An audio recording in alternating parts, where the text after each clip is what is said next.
हार्दिक स्वागत है। આજનો આપણો ટોપિક છે સ્ત્રીકેસર ચક્ર। તો આજે આપણે સ્ત્રીકેસર ચક્ર વિશેની માહિતી લેવાની છે કે કઈ રીતના પુષ્પની અંદર સ્ત્રીકેસર ચક્ર જે છે એની અંદર કઈ રીતના એના પેટાંગો જે છે ગોઠવાયેલા છે, કઈ પ્રક્રિયામાં ભાગ લે છે, શું એ બધા જ વિશેની માહિતી લેશું। એ પહેલા આપણે પ્રીવિયસ લેક્ચરની અંદર મેં તમને પુકેસર ચક્ર વિશેની માહિતી આપી હતી। તો કે પુકેસર ચક્ર જે છે નર પ્રજનન તરીકે કામ કરે છે, તો સ્ત્રીકેસર ચક્ર જે છે એ માદા પ્રજનન ચક્ર તરીકે કામ કરશે।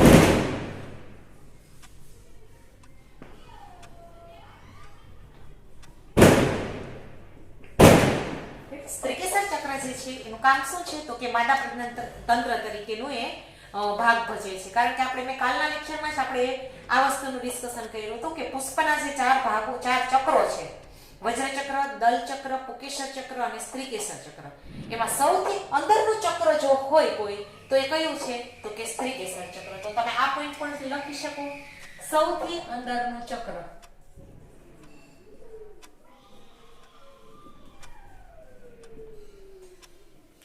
હવે વજ્રચક્ર અને દલચક્ર જે છે એ સહાયક ચક્ર તરીકેનું કામ કરે છે અને પુકેસર ચક્ર અને સ્ત્રીકેસર ચક્ર જે છે એ પ્રજનન ચક્ર તરીકેનું કામ કરે છે।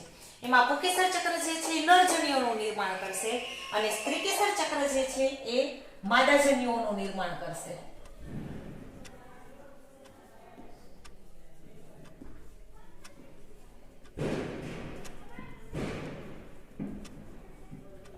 અહીંયા માદાજન્યુઓનું નિર્માણ થશે।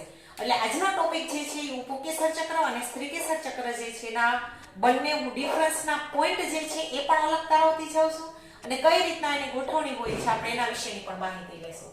રેડી? એટલે સ્ત્રીકેસર ચક્ર જે છે એ પુષ્પ કે જે પ્રજનન અંગ તરીકેનું કામ કરે છે, એની અંદર જો સૌથી અંદરનું ચક્ર જો કોઈ હોય તો એ કયું ચક્ર છે? સ્ત્રીકેસર ચક્ર। સ્ત્રીકેસર ચક્ર જે છે એ માદાજન્યુઓનું નિર્માણ કરવા માટેનું એક ચક્ર છે અને આ સ્ત્રીકેસર ચક્ર જે છે એ માદા પ્રજનન ચક્ર તરીકે ઓળખવામાં આવે છે। હવે પુકેસર ચક્રની અંદર આપણે ત્રણ ભાગ હતા, યાદ કરો મેં તમને કરાયા હતા, પરાગાશય, તંતુ અને બંનેનું જોડાણ કરતો જે ભાગ હતો એને આપણે નામ શું આપ્યું હતું? યોજી।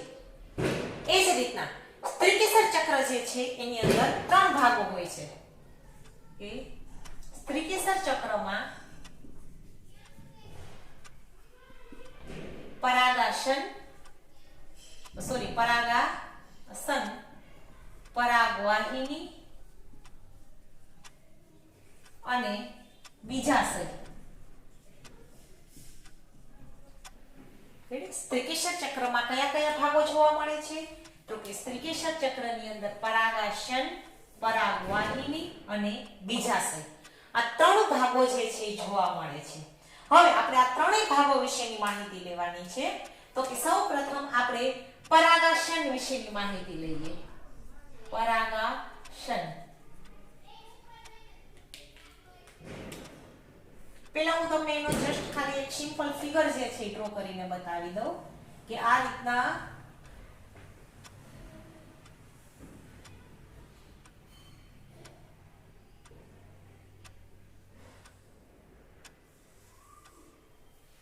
આ જે છે એ પરાગાસન, પરાગવાહિની અને આ છે બીજાશય। એટલે આ ત્રણેય ભાગો જે છે એને મેં આકૃતિની અંદર તમને બતાવી દીધા છે। હવે આપણે બધા ભાગો વિશેની માહિતી। પરાગાસન, તો કે પરાગાસન જે છે એ પરાગરજ ગ્રહણ કરતો એક ભાગ છે। પરાગરજ, પરાગરજ એટલે બીજું કાંઈ નહીં, નરજન્યુઓ। તો કે પરાગરજનું ગ્રાહી અંગ છે। રેડી? એટલે પરાગરજ જે છે એ એની ગ્રહણ કરવાની કેપેસિટી કોને હોય છે? આ પરાગાસન, જો નામ શું છે? પરાગ પ્લસ આસન એટલે પરાગાસન। એટલે પરાગરજ જે છે એનું સ્થાપન કરતું જો કોઈ અંગ હોય તો એ શું છે? પરાગાસન। ત્યારબાદ છે પરાગવાહિની।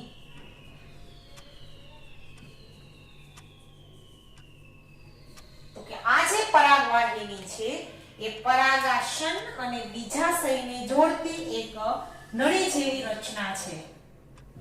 પરાગવાહિની જે છે એ પરાગાસન અને પરાગવાહી એટલે સોરી અને બીજાશયને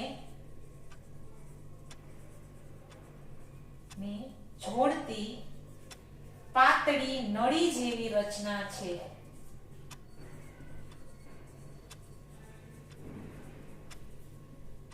જેને પરાગવાહિની તરીકે ઓળખવામાં આવે છે. ત્યારબાદ ત્રીજો ભાગ છે જેને આપણે નામ આપ્યું છે બીજાશય.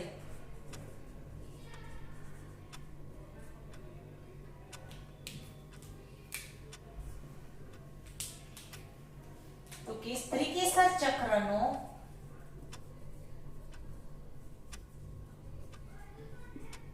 ફૂલેલી કોથળી જેવો ભાગ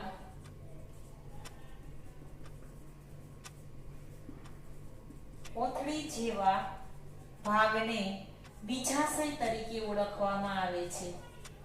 રેડી? સ્ત્રીકેસર ચક્રમાં જે સૌથી જે નીચેનો ભાગ છે, જે ફૂલેલી કોથળી જેવો, જો આ ભાગમાં છે એ સૌથી ફૂલેલી કોથળી જેવો એક ભાગ હોય છે જેને આપણે નામ શું આપી દીધું છે? બીજાશય. હવે આ જે બીજાશય છે, આ બીજાશયની અંદર અંડકો ગોઠવાયેલા હોય છે. રેડી? આ જે બીજાશય છે એની અંદર કેની રચના હશે? અંડકોની રચના હશે.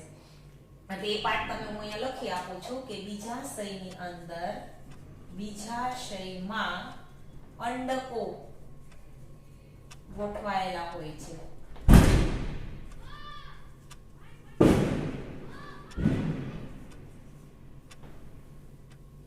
રેડી? એટલે આ બીજાશયની અંદર અંડકો ગોઠવાયેલા હોય છે.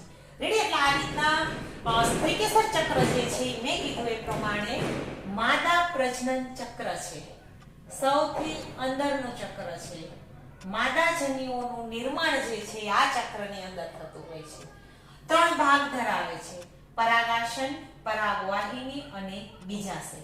પરાગાસન એટલે બીજું કાંઈ નહીં, પરાગરજનું ગ્રાહી અંગ. એટલે પરાગરજ જે છે એ ગ્રહણ કરવાની સક્ષમતા કોને હોય છે? તો પરાગાસન છે. પરાગાસન ક્યારેક પીછાકાર હોય, ક્યારેક અણી આકારનો હોય છે, ક્યારેક ચીકણો હોય છે કે જેથી કરીને પરાગરજ જે છે ત્યાં ચોટીને રહી શકે. ત્યારબાદ આ પરાગવાહિની, તો તમે જોઈ શકો છો કે પરાગાસન અને બીજાશય આ બંનેને જો કોઈ જોડતી રચના હોય તો એ શું છે? પરાગવાહિની. એટલે એક પાતળી નળી જેવી રચના છે. ત્યારબાદ ત્રીજો જે ભાગ છે ને આપણે બીજાશય તરીકે ઓળખો છે. તો બીજાશય જે છે એ સ્ત્રીકેસર ચક્રનો સૌથી નીચેનો પોલી કોથળી જેવો ભાગ જો કોઈ હોય તેને બીજાશય તરીકે ઓળખવામાં આવે છે. અને આ બીજાશયની અંદર એક ગાદી જેવી રચના હોય છે જેને જરાયુ કહેવામાં આવે છે, જેની સાથે અંડકો જે છે એ જોડાયેલા હોય છે. એટલે ધીમે ધીમે આપણે જેમ આગળ વધતા જશો એમ સ્ત્રીકેસર ચક્ર અને પુંકેસર ચક્રમાં ટોટલી ફલનની પ્રક્રિયાઓ કઈ રીતના થાય છે, બધી જ વસ્તુ સ્ત્રીકેસર ચક્ર અને પુંકેસર ચક્ર સાથે જોડાયેલી હોય છે. ધીમે ધીમે આ જે બીજાશય છે એ ફલાવરણની અંદર કન્વર્ટ થઈ જશે અને આ જે અંડકનો જે ભાગ છે આ બીજની અંદર કન્વર્ટ થઈ જશે ફલનની પ્રક્રિયા બાદ. રેડી? એટલે આ રીતના પુષ્પ જે છે એ પુષ્પમાંથી ફળ નિર્માણની અને બીજ નિર્માણની પ્રક્રિયાઓ થતી હોય છે. બીજાશય જે છે ફળની અંદર કન્વર્ટ થઈ જશે અને અંડક જે છે, કારણ કે જરાયુ સાથે અંડકો જોડાયેલા હોય છે, આ જ અંડક જે છે એ છેલ્લે બીજની અંદર કન્વર્ટ થઈ જશે. આ જ બીજ જે છે પાછું તમે જમીનની અંદર વાવી દેશો એટલે પોતાના જેવો જ નવો દેહ ઉત્પન્ન થશે. આ સમગ્ર લિંગી પ્રજનનની પ્રક્રિયાઓ આમાં આવી ગઈ. રેડી? એટલે આ રીતના સ્ત્રીકેસર ચક્રના આ જે ભાગો છે એની ગોઠવણી આ રીતના હોય છે અને સ્ત્રીકેસર ચક્ર જે છે અહીંયા માદા જન્યુઓ હોય છે. એટલે આ રીતના સમગ્ર પ્રક્રિયા જે છે એ સંયોજન બાદ ફલનની પ્રક્રિયાઓ જે છે તમે ધીમે ધીમે જેમ 12th સાયન્સમાં આગળ વધતા જશો એમ તમારો જે સેકન્ડ નંબરનું જે ચેપ્ટર છે સપુષ્પી વનસ્પતિઓમાં લિંગી પ્રજનનની ઘટનાઓ 12thમાં તમારે સેકન્ડ નંબરનું ચેપ્ટર આવ્યું છે જેની અંદર પાછી આ બધી જ વસ્તુ તમારે ભણવાની રહેશે. હવે આપણે સ્ત્રીકેસર ચક્રના ભાગ વિશેની માહિતી કરી. જેમ કે પુંકેસર ચક્ર જે છે એના અંદર આપણે ભાગો જોયા હતા, વંધ્ય પુંકેસર જોયા હતા, દલલગ્ન પુંકેસર જોયા હતા, પરિલગ્ન પુંકેસરો જોયા હતા, મુક્ત પુંકેસરો જોયા હતા, યુક્ત પુંકેસરો જોયા હતા. યુક્ત પુંકેસરની અંદર એક ગુચ્છી, દ્વિગુચ્છી, બહુગુચ્છી પુંકેસર એવા જોયા હતા. તો હવે હું તમને સ્ત્રીકેસર ચક્ર જે છે એના પ્રકારો વિશેની માહિતી લઈએ. તો કે સ્ત્રીકેસર ચક્ર જે છે એ 2 પ્રકારના હોય છે.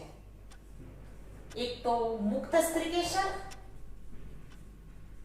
મુક્ત સ્ત્રીકેસરી, અને બીજો છે યુક્ત સ્ત્રીકેસર.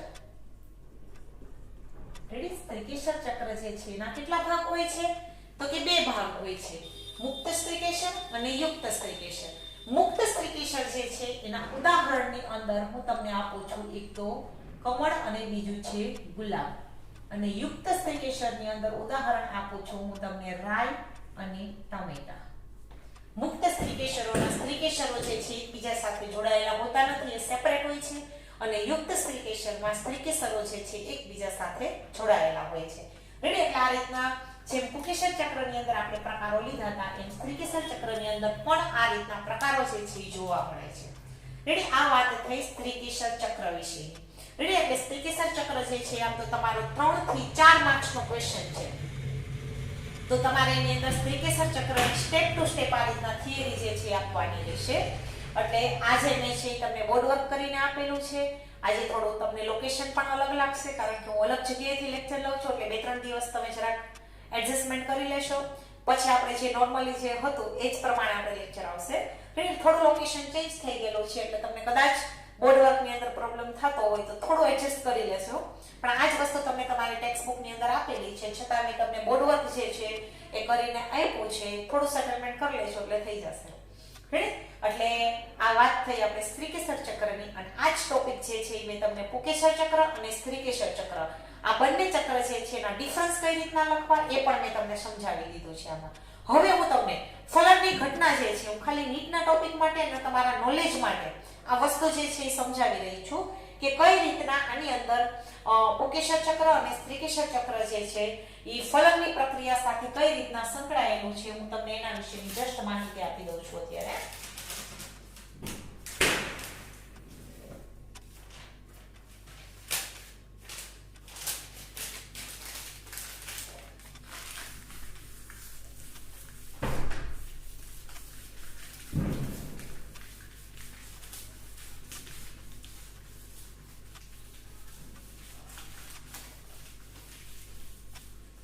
હવે મેં તમને પુકેસર ચક્ર પણ કરાવ્યું અને સ્ત્રીકેસર ચક્ર પણ કરાવ્યું. તો ધારો કે આ પુકેસર ચક્ર, આ પાછળના ભાગેથી યોજીની રચના હોય છે, આ યોજી, પછી આ હતું પરાગાશય, આ છે તંતુ, આ દ્વિકોટરીય રચના અને ચતુષ્ખંડીય રચના, આ પુકેસર ચક્ર. સ્ત્રીકેસર ચક્ર આ રીતના હોય છે. હમણાં જ આપણે કહ્યું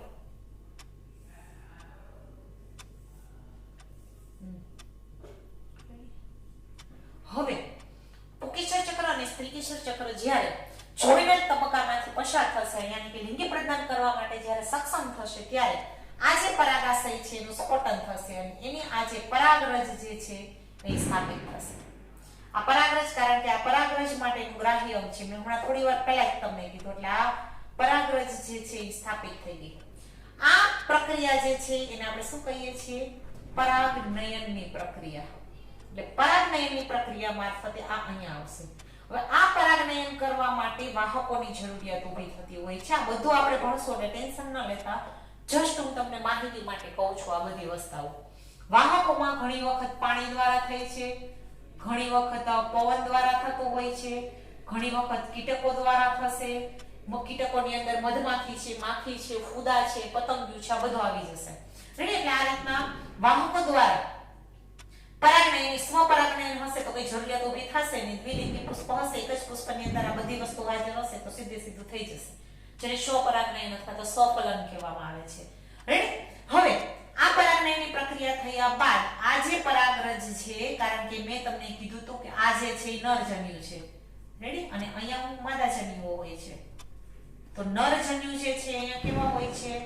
અચલિત હોય છે. સપુષ્પી અવૃત વિસ્તારીનો એક અપવાદ રૂપ કેસ છે, મેં કાલે જ તમને કીધું હતું. આગળ પણ આપણે વાત થયેલી છે. માદાજન્યુ છે તો અચલિત જ હોવાના છે. હવે આ અચલિત નરજન્યુ જે છે અહીંયા આવી ગયા. રેડી? એટલે અહીંયા બે નરજન્યુ બનશે, એકમાંથી બે. હવે આ અચલિત છે તો એને અહીંયા પહોંચાડવા માટે આ રીતના એક નળીનું નિર્માણ થશે. આ જે છે એને પરાગ નલિકા તરીકે ઓળખવામાં આવે છે. આ પરાગ વાહિની છે. આ પરાગ વાહિની અને ઓલી હતી પરાગ નલિકા. રેડી? એટલે આ રીતના ફલનની પ્રક્રિયા દ્વારા આ રીતના આ થાય છે. આ જસ્ટ હું તમને નીટના ટોપિક માટે અને તમારી માહિતી માટે આ વસ્તુ સમજાવેલી છે. રેડી? તો આજનો લેક્ચર જે છે હું અહીંયા ઓવર કરું છું. Thank you.